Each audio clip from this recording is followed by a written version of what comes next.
So, I mean, the first thing I do want to say is a massive thank you to Andrew and Chelsea from CPD Me for inviting me to be part of this. This came about from a good friend of mine called John, who is senior paramedic now working with the helicopters. And he invited me to maybe have a chat with Andrew with a view to imparting some of the things that I've been through in life and business and leadership and adventure. So this is actually number one of a series of 6 webinars that I'll be delivering for you guys. So I just wanted to say a massive thank you. I mean, first of all, Andrew and Chelsea, but also I just want to take a second and say thank you to you all for everything that you've done through COVID, everything you do in the health services, wherever you are, whatever role, whatever function you have throughout the sector. I just want to say a real heartfelt thank you on behalf of me. And I will touch on some of this as I go through the next few slides. I only have 12 slides, and a couple of those are thank you and summary. Really what I want to do is, for this, is give you an insight into my journey with a view to help you understand the importance of values. And what I do know is that everywhere that I've been in the NHS or health services anywhere, every single person is making life, death, and real-time decisions that impact the health of people and or others wherever you are in that chain or sequence of events. So as far as I'm concerned, I'm not looking at leadership from you have to be in a position where you're maybe managing direct reports. I'm thinking that everybody is in a leadership position where you're making those decisions, and you may be in that position where you have absolute overwhelm and things just become so on top with all the things that are going. And in the hustle and bustle of all of that, you're going to find yourself living in conflict with some of the things that are really important to you. And I'm going to share with you in a few slides' time exactly why I see this as really important. As part of this series, I'm going to create the foundation, which is that brilliant basics of leadership. And then I'm going to build up into things like communication and task delegation and creating environments for success. So over the next year, I think there's every 2 months, I'll be delivering another webinar on behalf of you all. But fundamentally, this is me sharing my insights and my experiences across multiple decades of leadership in high consequence, high risk areas, expedition leadership, big mountains in the Himalayas, some really nasty weather scenarios. But I do have to caveat that with saying that I am not a healthcare professional, so I will never, ever be able to profess to understand the intricacies. But likewise, what I do know is when I look at how I improve my level of understanding, I look at other areas. I've been talking to people who work in operating theatres, people who work in paramedic environments, people who work at the sharp end of real-time decisions, so that I can then put it into this big soup and recipe to be able to turn into some insights that I can share out with others. So I put house rules, but you know what, for me, this is pretty informal. What I do want to say is that there is going to be a link to get a PDF after this, because in a few minutes time, I'm going to take you through my journey of how I look at my values, how I identify them, how I pick out keywords, and then what things that I do to be able to turn that into some actionable intelligence to help my life be better. And to be absolutely open and honest with you, it was on Tuesday that I had an absolute wobble about stuff, and I had to sit down for a couple of hours and readjust my life to be able to understand why I was feeling so sad, why I was feeling so unhappy, why I was absolutely mentally blown. And I managed to quickly fix the problem, make the adjustments, and move on.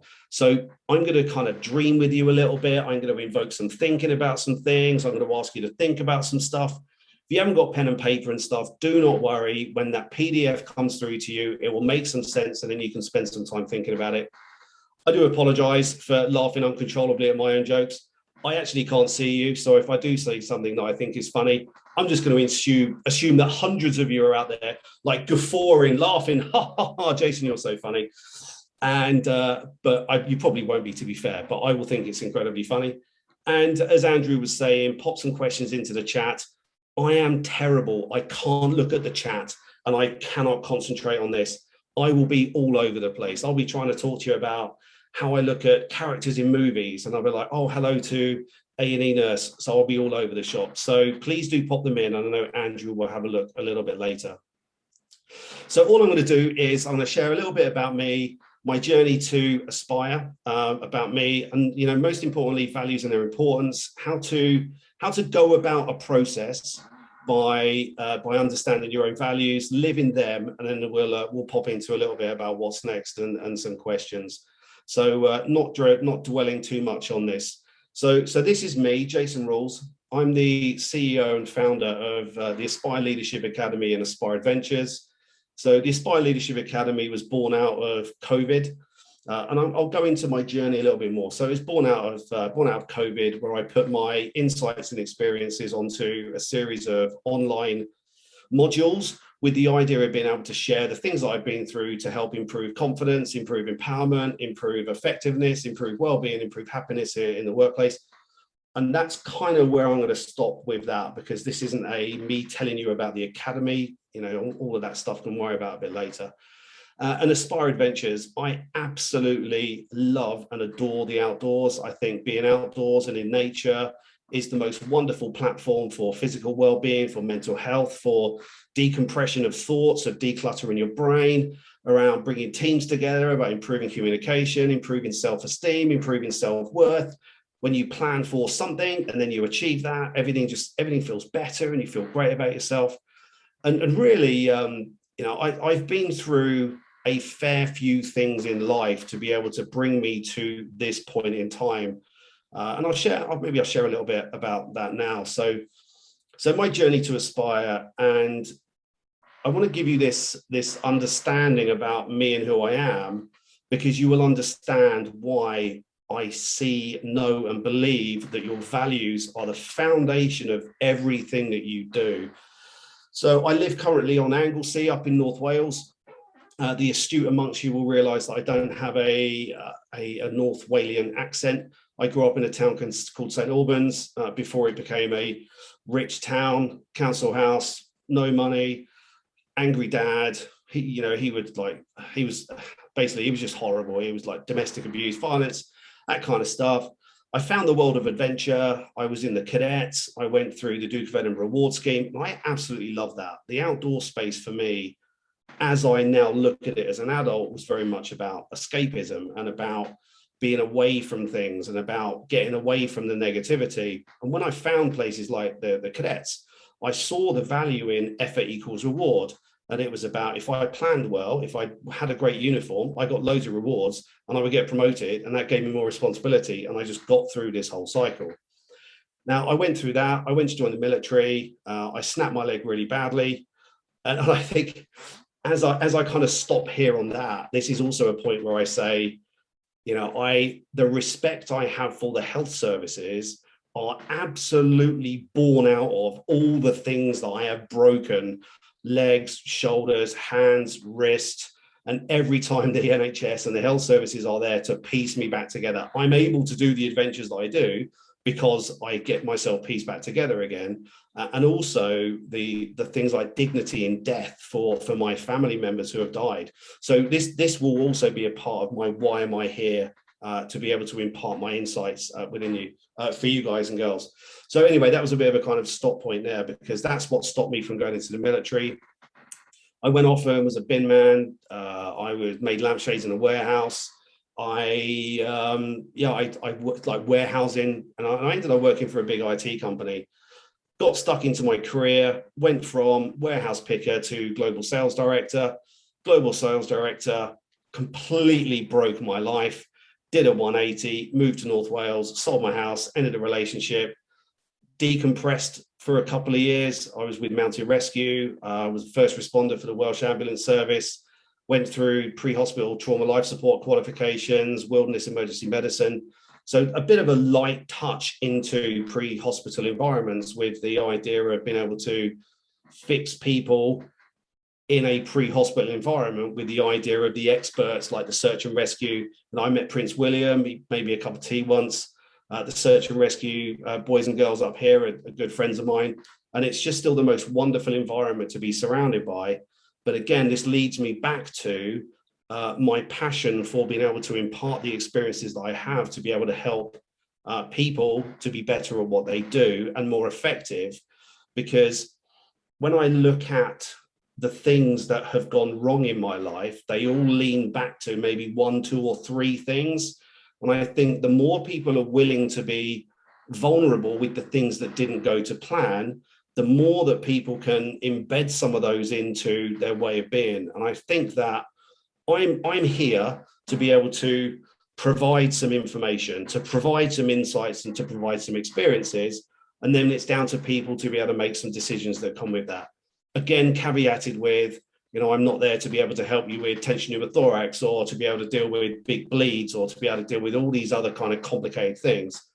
But I do have a small level of appreciation, which leads me to know how freaking tough your jobs are, mentally, physically, and emotionally. So again, it is a privilege for me to be able to share some insights into my space to be able to help you to maybe look at 1 or 2 things a little bit differently.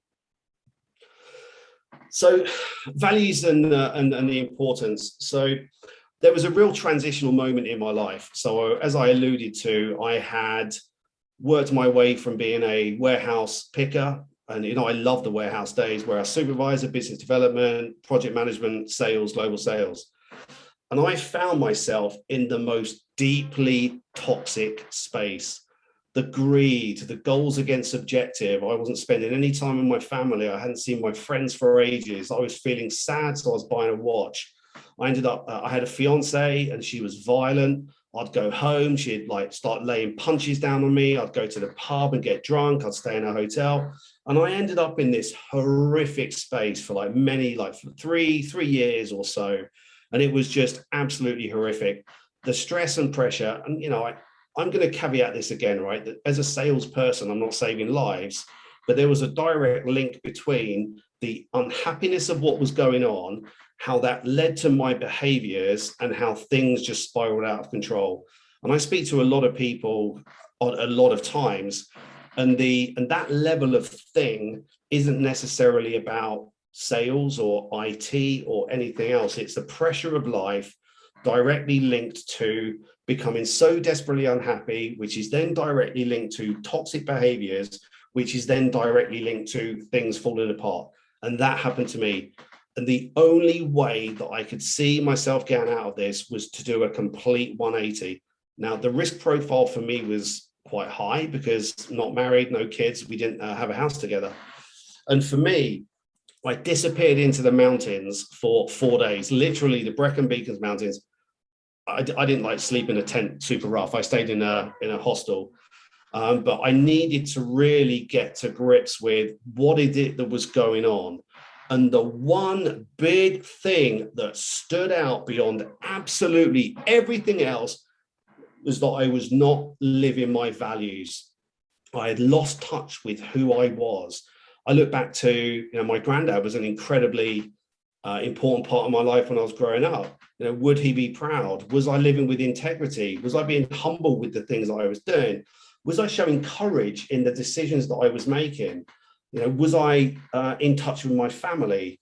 How was my health? I was just in all kinds of places. I was desperately sad because I was desperately lost because I was not living my values. And I have spoken this at length. At various conferences, and the people will come and talk to me afterwards and say that this is not a sector specific issue. This is an issue wherever people are, when they lose touch of the values that are important to them, live not in alignment, and that directly leads to confliction.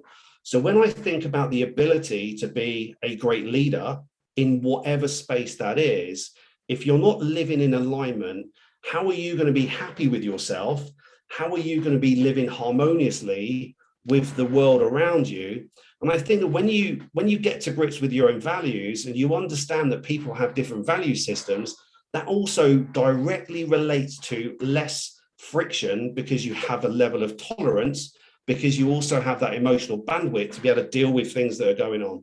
So for me, the foundation of everything, I can talk to you about processes for task delegation. I can talk to you about communication methods. I can talk about the models of leadership that directly lead to leadership styles. But unless you have this brilliant foundation sorted, then what you're not going to do is have that incredible foundation for you to be great in your world, which then leads you to be great in the world that you're playing in from a work perspective. I'm just going to double check time. So I hope that makes sense. And from why I feel that the values are really important. And I'm just going to take a little sip. I'm going for the hard stuff tonight. I'm on the Diet Coke.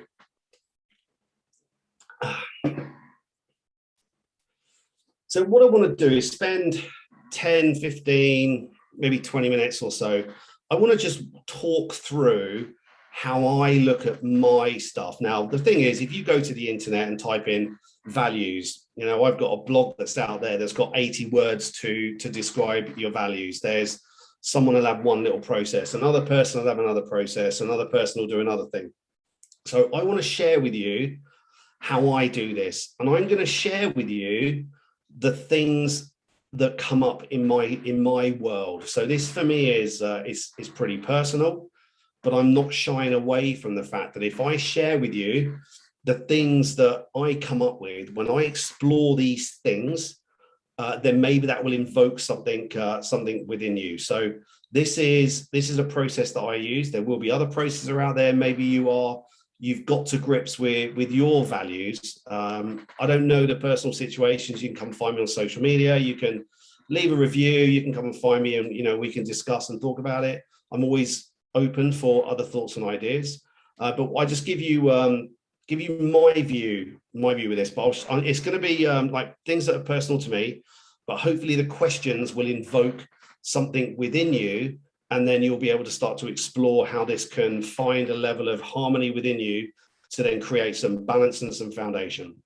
So look, let's go on a journey with this. So I asked myself a set of questions to be able to find the words or the phrases that really so I can get to a statement of 5 things with a set of words. So I'm going to take you through this journey. So the first question I ask myself is, what movie characters or what TV characters do I admire or look up to, and why? Now, I appreciate them movie characters. Just work with me on this stuff. So I'm thinking to myself, I'm a movie buff. I love movies. I'm prone to a bit of a Netflix binge watch every now and again. And for me, the first thing that comes up is Maverick Top Gun. And I can hear some of you sniggering, and that is okay. So for me, why do I look at Maverick from Top Gun? Aside of the memory from 1986, when I was in the cadets, and how it draws me back to that beautiful time when I was with friends, and it was about camaraderie, and it was about planning for success, and about it was being, he is the best of the best, even though he comes second. But actually, Maverick is misunderstood. He's a great friend to Goose. He is all round a good guy. He wants to try and do the right thing, the family stuff that comes with it. And then what I'm doing is I'm writing down these words as I think about Maverick. I'm thinking about family. I'm thinking about friendship. I'm thinking about best of the best. And then I explore that further. And I think, well, who else? I'm like, you know what? I love Suits. And I think Harvey Specter. What is it about Harvey Specter that I enjoy? He is really good at what he does, but actually he's got good solid values, because he doesn't cheat on people because of what his mum did to his dad, and he remembers that as a kid. And actually he's a really good friend to Mike, and he gives money away to charities, and he's always doing various bits of pro bono work, even though he doesn't want people to know that he's got a soft side. And then I start exploring that further, and I think, well, you know what, James Bond, topical at the moment. James Bond is, hard as a coffin now, but a total gentleman. And, he's out there doing some really cool stuff, but actually he's a really good guy that comes with it. And then I start thinking about what other movies, the movie Highlander, Connor McLeod. What is it about Connor McLeod? He was a loner, he was isolated, but he was still really trying to help people out. He was trying to be a good guy. He actually ended up beating the bad guy because of it. He was trying to revenge his mate Ramirez, who mentored him. And I'm starting to think about all of these words that are relevant. And I end up with, and I'm going to keep going with this about all the other things. So I'm ending up with literally a list of words. So I'm just going to keep exploring that. So then I think about sports people. What sports people do I admire? And, you know, I will be honest with you, you know, a lot of sports people are pretty overpaid and, you know, for doing things that they enjoy. But then I started thinking about Tyson Fury.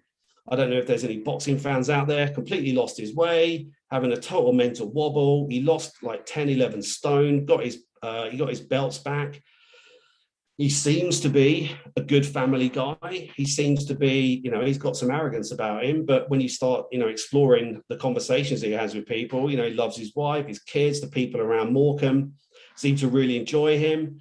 And he's been on a massive journey. He was probably days away from killing himself because he'd won the belt and he just didn't know where to go. He had like courage and resilience and fortitude, and he managed to like get his way back, and he seems to almost represent a bit of the underdog at times. And I love the idea of that. I love the idea of like someone there trying to help people out and being supportive, and that community and family side of things. And then I think about what books, and I'm not thinking about you know, books like Relentless by Alistair Brownlee or Legacy by James Kerr, sort of businessy motivation.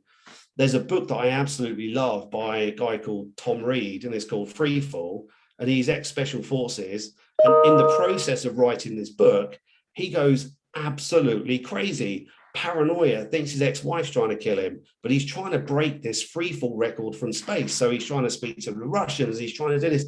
And I just think, wow, how crazy is that? The vulnerability that was shown, to be open about the discussions that were going on, and he was thinking big and dreaming big and absolutely going for it and like literally swinging for the fences. And I absolutely love that. And then I was thinking about so animals. What animals do I like? I love snow leopards. I love snow leopards in the Himalaya. They're under the radar. They just crack on with stuff. They're stealthy in what they do. They're there trying to look at themselves, that rawness. And I think about that rawness in terms of expedition life.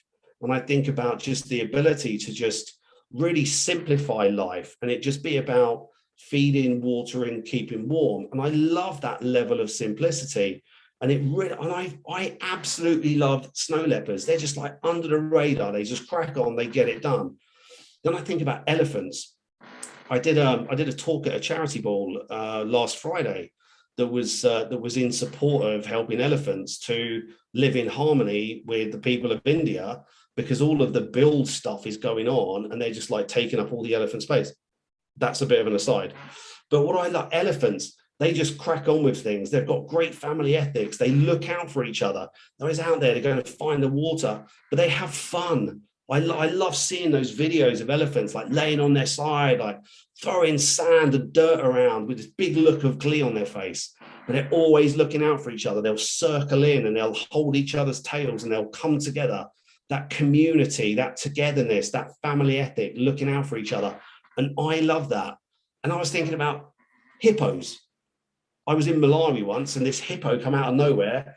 Like we were on a boat, almost like took the end of the boat off. But it's because you could see that the little one was a bit, looked a bit unwell, and they're being protective. So about protective, about territory, about togetherness, about family. And all of these words I'm writing down in this big long list. And then another question was around what art do I enjoy?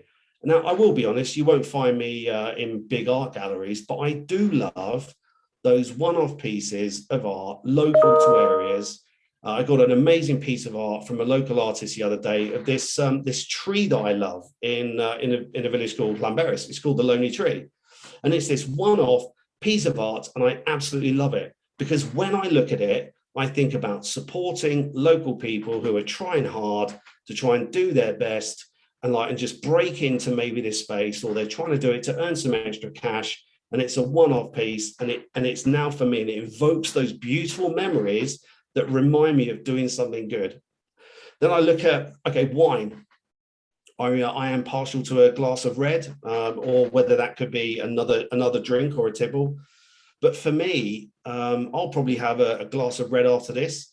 to congratulate, to be proud of the fact that I've been able to share my insights and experiences with a view to help you all to maybe be one bit better. I think Clive Woodward talks about doing 100 things 1% better, and then you are 100% better. But I'll be proud, and it'll be almost like a ceremony of things, and it'll just be part of an experience to know that I've done something good. I've given some time and energy and some insights and experiences, and it will be the ceremony of the moment. So it could be a Barolo, it could be a Malbec, but it's more about the celebration of the moment. And then I look at food. To be fair, I'm not a big foodie, although to be fair, if you met me, you'd be like, holy crap, mate, you probably had your fair share. But if I'm doing something, it'll be about, and again, it'll be the celebration of the moment. It'll be because something really exciting has happened. Maybe something exciting has happened with business, or maybe something really interesting has happened that I want to be able to celebrate. Because I think we can all, like, we're all marching around, and sometimes we've got to stop for a moment and go, let's just celebrate that moment. And that will be, for me, maybe a nice glass of wine or something nice to eat.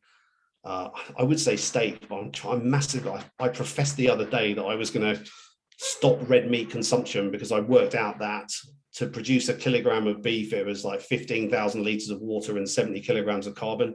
And I'm about 4 days in, and to be fair, I'm already regretting it. But then here I am, like, laughing at myself.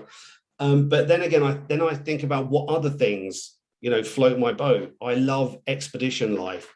I love the beauty of the Himalayas. I love the simplicity of life at high altitude. I love the communities that come together in these spaces. And then I start to think, how do I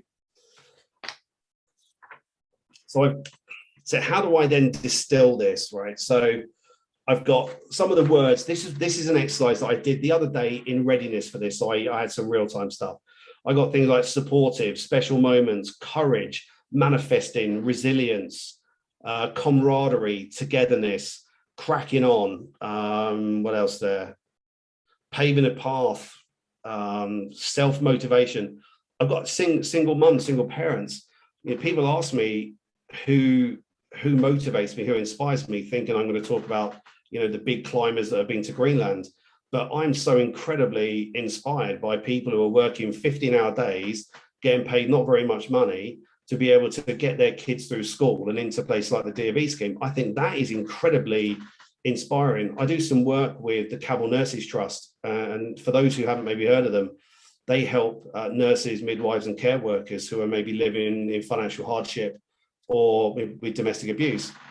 And that is inspiring to me. People who are working so hard and making courageous decisions on a daily basis in really hard environments under severe pressure and still putting one foot in front of the other. And these are all the words that keep coming out for me: majestic, doing the right thing, misunderstood, lonely, struggling, because these are the things that I find so inspiring. And these are the things that are a part of my deep value system, because if you breach those, it absolutely drives me mad. If you're living in alignment with them, it makes me happy.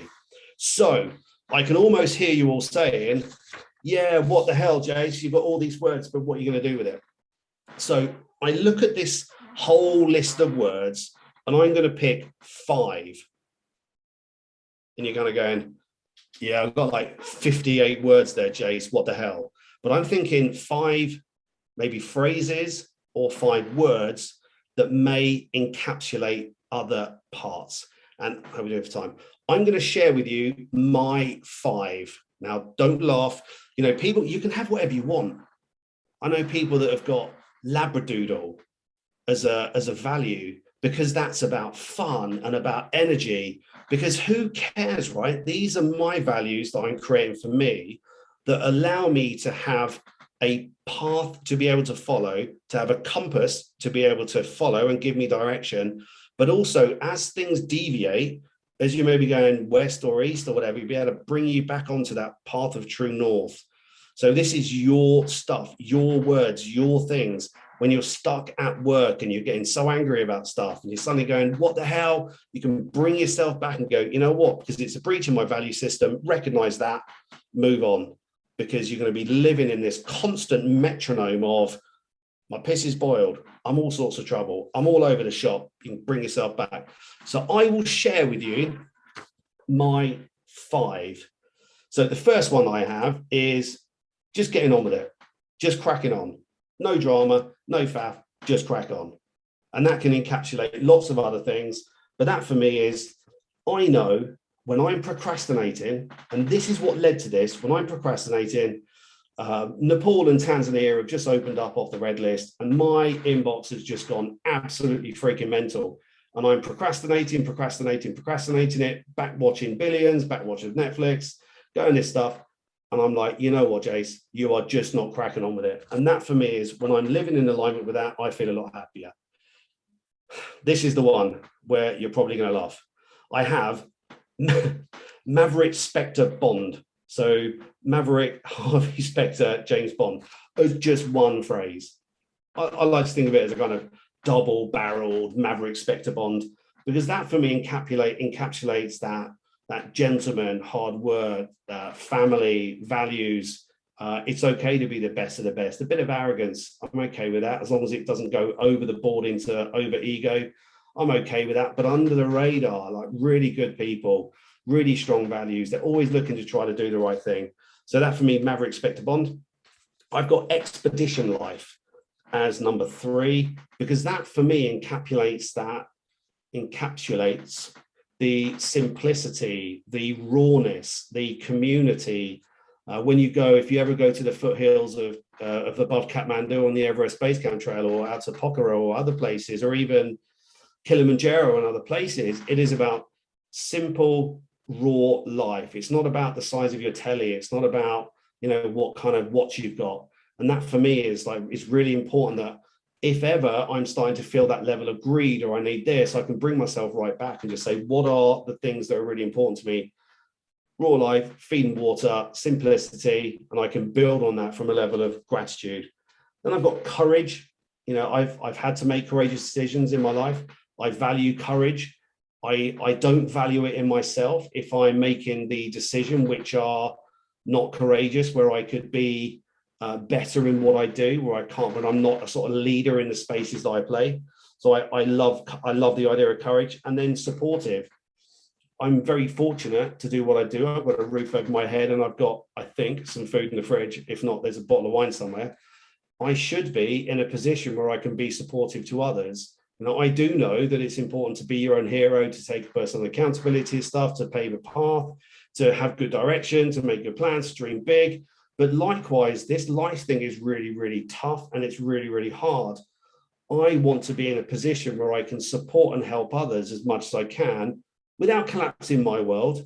And I can put lots of other words that come into that around community, around togetherness, around happiness. And the more that I can do that, the better I feel, and the more that I can bring myself back to my value systems. Because if I get my basics, my brilliant basics of Jason right, then I am in a better position to be able to serve others and be a better leader in the things that I do. So that's just a bit of insight. As I've said to you, there is going to be a PDF that follows. You can download that. It'll come through as a link. But I wanted to share that process with you. That for me, to be able to go through that process on Tuesday took me an hour, and it can be a little bit soul searching at times. But I absolutely guarantee to you that when you get the foundation of you right, the rest of it will start to fall in line, because it happens. It's happened to me. It can happen to me. And I know that it happens. I probably had hundreds and hundreds and hundreds of conversations about this. And that is no lie whatsoever. And they will all go back to living a life in alignment with your values and understanding what they are. So I just want to give you, these are the questions that I asked myself when I think about living that life in alignment. What activities honor this value? So what are the things that I can do? When I think about cracking on, I think about not sitting on my emails for weeks on end, because I feel pretty bad about that. And then I start to feel angry with myself. Then I go through guilt. Then I start to snap react to stuff. So what can I be doing to make sure that I am living that perception for myself, or that view And what does it feel like? It feels great when I do the things that live in alignment with those values.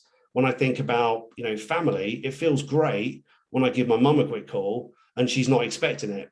But that is living in alignment with those values. It feels great for me right now, right this moment, to be able to share some insights with you based on my experiences to help you to be maybe better in some of the other things you do. Maybe it will resonate, maybe it won't. Maybe in 6 months' time it will. I don't know, but it feels great because I feel like I'm being supportive. So I reinforce that, because what dishonors is, well, obviously the opposite. When I don't do these things, I feel pretty bad. If I get a message from my mom saying, oh, I haven't heard from you for ages, I feel pretty bad because I think I could have made a better choice, because my diary is still my diary. And I appreciate that in your environments, you're going to be not so much in control to external scenarios, but you can still think about how it feels to be doing things in a negative way or doing things in a positive way, because it feels great. And the more that you're doing those feel great things, the less you're doing those feel bad things. And it still can happen to me on a daily basis. Say last Tuesday, I had to take a look at what was going on because I could feel it. I could feel it building up. And I was like, I've been away for a week. I've been talking at a ball. I've been doing some stuff for charities. I've been building deals for corporate customers in the adventure space. Total overwhelm. But thankfully, I recognize those because it doesn't send me into a total wobble of, I'll just open up a bottle of wine. Now it's 2 bottles of wine, or I'll go to the pub, or I'll smash out Netflix and then I lose 3 days. I know those triggers. I know I ask these questions often. What does it feel like on the good and the bad? And in what ways can I bring these alive? What things can I be doing? The proactivity of stuff, the taking time out to go for walks at the weekend, the building that time out to just put that quick phone call in and say, hey, how you doing? Or being able to, do the things that keep my world spinning in orbit so that I'm having fun and I'm engaging with life. Because when these things fall apart, if you're not doing these things yourself, then you're not going to be in a position to help others. So I hope that is making some sense. I suppose the most important thing is that there is a PDF that follows this, so you can just print it off and it can jog some stuff. But I wanted to share my journey through things to be able to make it come alive. And I do love the idea of Maverick Specter Bond, but I can imagine a lot of you thinking, what the hell, Jace, why am I listening to you? So there's just some questions there because I think that, I suppose because I've been through this many times, the speed by which now I can get myself out of those wobbles, it is easier for me now to be able to put my compass back onto north and to keep moving forwards. So just a little quick summary there. I've probably sped through a couple of bits, but I'm also conscious that some of you may be on call or some of you may have had long days. So just for that summary really is that I know that life is hard. I honestly get it. And I'm not professing in any way, shape or form to be able to put myself in anyone's shoes whatsoever. I've been on my journey. I'm not in your shoes, and I absolutely get that. But I hope you can see an example of how things can really go off piste in a bad way when you don't live those life with your values. And over the next other 5 webinars, I'm going to start building on some of this to give you more of an understanding about leadership things and leadership styles and leadership ways, which will be a bit more specific to maybe an element of leadership.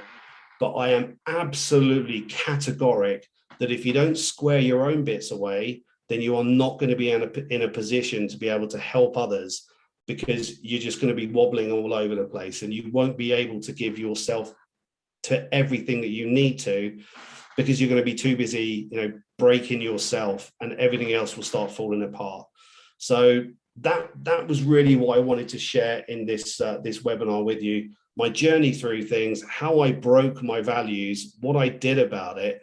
And I'm not suggesting in any way, shape or form that you need to do a 180 on life. I went from global sales director to selling a house, selling my car, moving to North Wales, ending a relationship, and effectively starting again after running a charity and being part of Mountain Rescue, then thinking, holy crap, I've literally got no money in the bank. Now I've got to do something about it. And that's how the Adventures and the Leadership Academy came about. I am not suggesting in any way, shape, or form that you need to do that.